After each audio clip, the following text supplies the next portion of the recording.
अस्सलाम वालेकुम, कैसे हो आप सब। तो आज की इस वीडियो में आप देखेंगे बहुत ही प्यारे से नाम है अफ़ाफ़। अफ़ाफ़ नाम के मैनी है पाकीज़गी।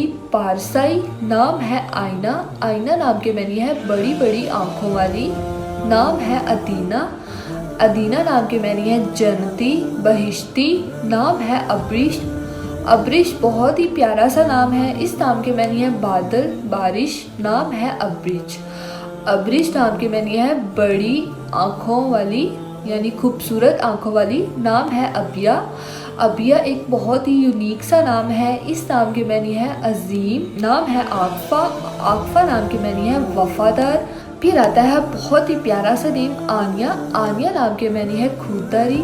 नाम है अवेस। अवेस नाम के मैनी है मोहब्बत उल्फत। नाम है अयान।